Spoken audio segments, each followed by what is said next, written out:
Imagine a war where the two main enemies never actually fire a single shot directly at each other. This might sound strange, but that's exactly what the Cold War was. It wasn't a hot war with soldiers fighting on a battlefield. Instead, it was a long, tense standoff that lasted for nearly half a century, from the end of World War II in 1945 until 1991. The conflict was all about ideas, influence and power. It was kind of like a global chess game, where each side tried to outsmart the other, using spies, propaganda, and money to gain an advantage. The main players in this global contest were two giant countries that had become incredibly powerful after World War II, the United States and the Soviet Union. These nations were known as superpowers because they had the strongest militaries and the biggest economies on the planet. They had actually been allies during the war, working together to defeat a common enemy. But once the war was over, their friendship quickly fell apart. So, why was it called the Cold War? The term was used to describe the chilling hostility between the two sides. Each side watched the other's every move, always worried about what they might do next. This created a climate of fear, where the threat of a much bigger, more dangerous conflict always loomed in the background. The United States believed in a system called capitalism and democracy. In a capitalist country, private individuals and companies own businesses and property. They compete with each other to make money, and this competition is believed to make the country stronger. In a democracy, the people get to choose their leaders by voting in elections. The United States championed the idea of freedom. The freedom to speak your mind, start a business, and live your life the way you choose. On the other side was the Soviet Union, which was built on an idea called communism. In a communist system, the government owns and controls almost everything, including farms, factories, and businesses. The Soviet Union was not a democracy. It was a single-party state ruled by the Communist Party. The government had total control, and individual freedoms were limited. These two systems were like oil and water. They simply could not mix. The United States and its allies were terrified that communism would spread around the world like a disease. American leaders believed that if one country fell to communism, its neighbors would fall too, like a row of dominoes tipping over. The Soviet Union had its own set of fears. Its leaders believed that the powerful capitalist countries, led by the United States, wanted to destroy communism and the Soviet way of life. After World War II ended, deep disagreements between the superpowers split Europe in two. The Soviet Union had freed many countries in Eastern Europe from Nazi rule, but it did not leave. It set up communist governments in Poland, Hungary, East Germany.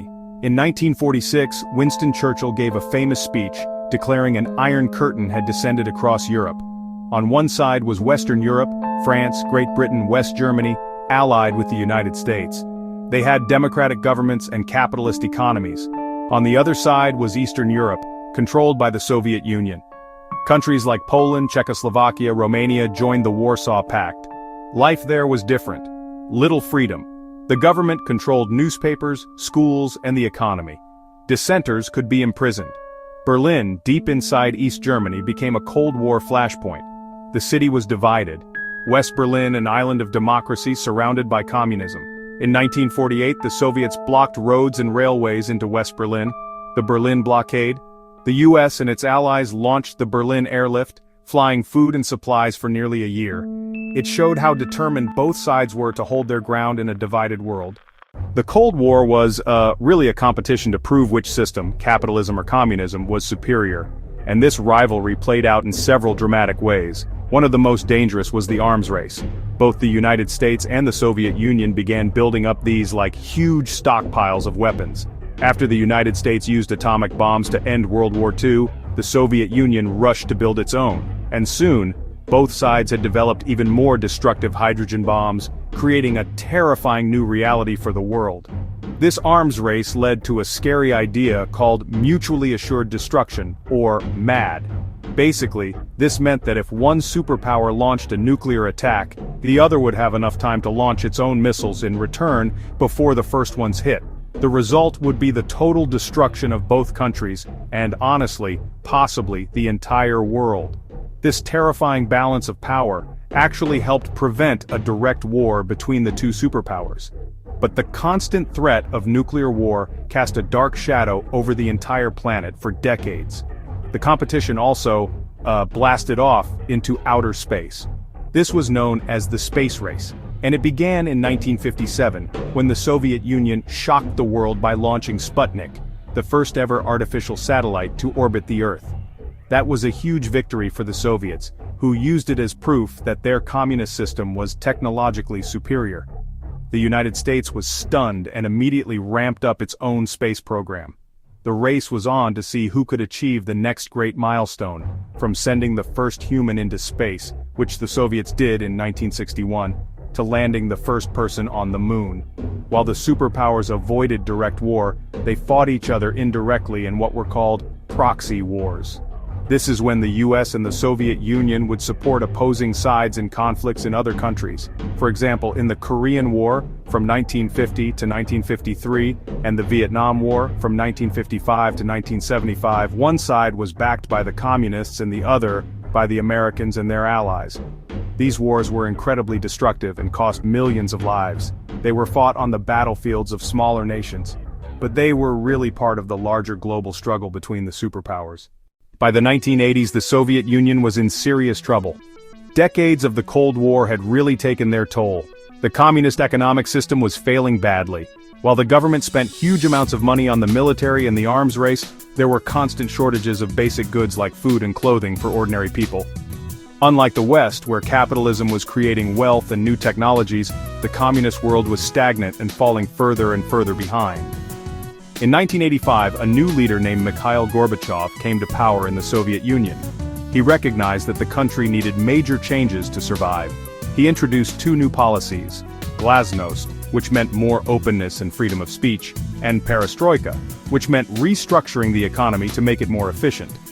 For the first time, people in the Soviet Union and Eastern Europe could openly criticize the government. Gorbachev hoped these reforms would save communism, but instead, they opened the floodgates of change. The most famous symbol of the Cold War's end came in 1989.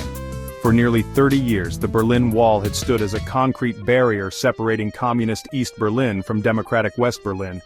But as protests for democracy swept across Eastern Europe, the government of East Germany was forced to open the border.